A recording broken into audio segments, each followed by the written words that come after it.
So, years ago, when I came home from prison, it was rough. I came out, trying to get a job, and it was kind of rough because no one want to hire you when you have a lot of felonies. And I didn't have a lot of practical work experience because I went to prison at such a young age, still in high school.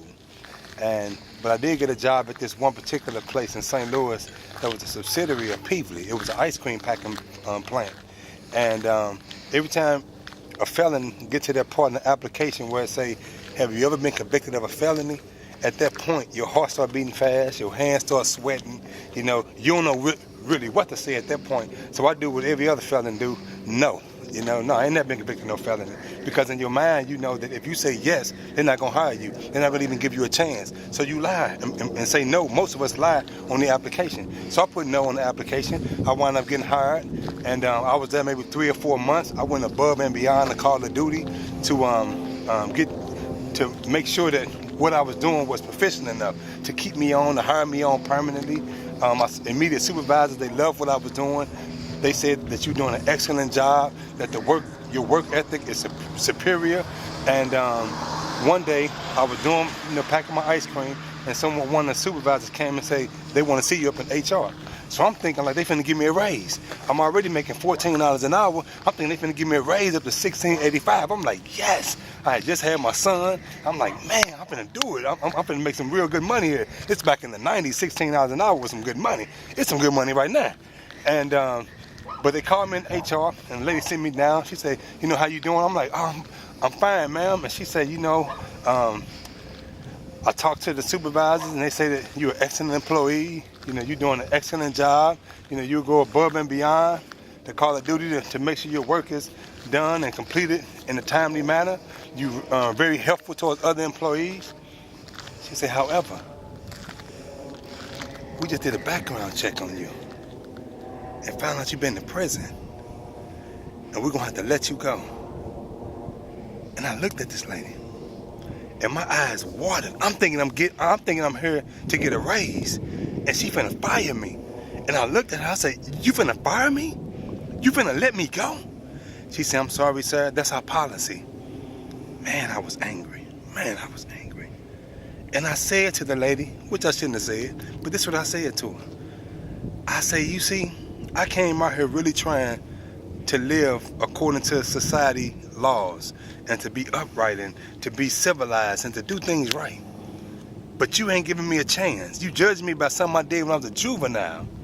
I say, see, I'll be the kind of young guy that will rob your ass when you get off work. I'll take everything you got. And when I said that, she started pushing buttons, getting on the cell phone, on the telephone, and security came, and security literally escorted me up out of this place. I was angry as hell because I wanted to do something right, and I couldn't. Now, at this point right here, I go home. I'm heated.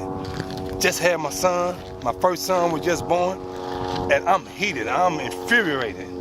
And the only thing that went through my mind was to hell with the system. It's on. I'm getting that gun back in my hand. I'm taking everything I can get my hands on. We're gonna hustle. We're gonna deal with the drugs. I'm robbing people. I'm doing everything criminal I know how to do. I'm gonna do it like that now because the system won't let me win legitimately. And I go home with this thought in my mind. And my son was a baby boy. He was crying when I got home. And I picked my son up. And this was the bounce back for me. When I looked at my son, he looked up at me with them little pretty eyes. And I say, man, I can't go back like that now. I can't afford to do that. Not just for me, but for him. It's somebody bigger than me I have to live for.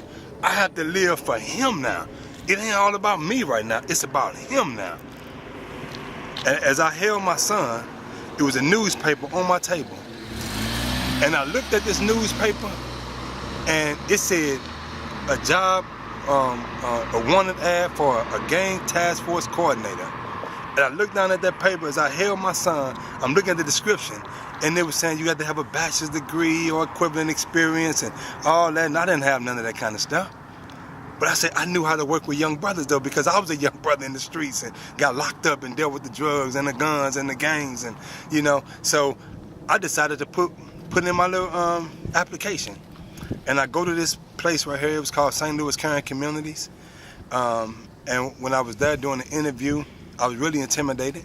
It was about 7 or 8 other applicants there, and they all had their portfolios and they had their nice resumes, and I was looking around and they had their little shirt and ties on, and I had a shirt that was too big for me that was hanging down that I had just got from a thrift store, but I wanted to look good and go on a nice interview, and you know, my shirt didn't even fit my neck. It was hanging down with my little tie on, but these guys were looking immaculate. They had their little resumes. I'm like, man, I can't be up here. They ain't finna hire me. Look at these guys. They got everything. I ain't got none of this. So by the time we get to the interview, it was like it was 2 other guys before me and like 4 or 5 before me. When I get in the interview, the man gets to talking. I say, look, man, I'm gonna tell you straight up. I've been to prison. I got 8 felonies, and I don't know if that's gonna hinder me, but I don't want to go through no more like lying, none of that. I've been to prison. I don't have no bachelor's degree, but I know how to work with these young guys. I went to prison when I was 16 years old. I know how to work with these young guys. I worked with them when I was in prison. That was me. And the guy looked at, he looked at my application. I didn't have a lot of work experience on that because I haven't had a job, and I sure wasn't going to put my previous job on there. They just escorted me out with security. I wasn't putting that on the resume. That wasn't going nowhere near the resume. Matter of fact, I didn't even work that. In my mind and in his mind, that was non-existent. So after about a week, they called me back. And everybody say, man, when they call you back for a second interview, that means they like you. That means they want you. And I go in there, with the same big shirt on. And the guy say, look, I think you'll be an excellent addition to our team.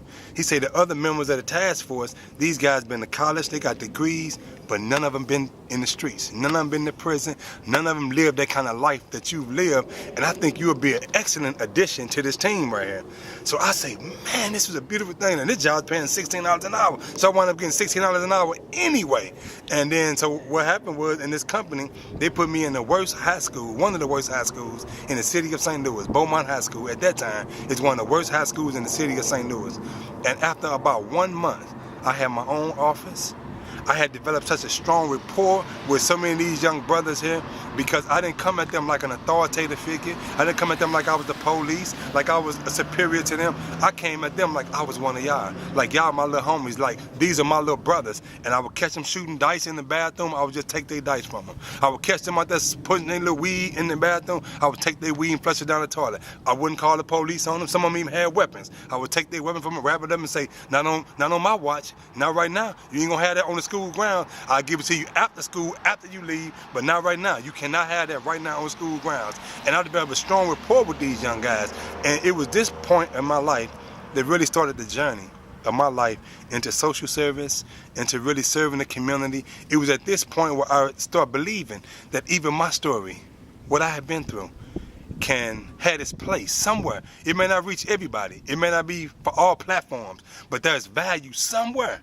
No matter what we experience, I really learned that the baggage that I had, somebody can take that baggage and put some of their belongings in it and carry their load a little bit easier, because I came with a whole lot of bags. And all the crap you got, we can just load it up in the bag. But it was at that point I really started believing that even my story had value. And that was a great bounce back for me.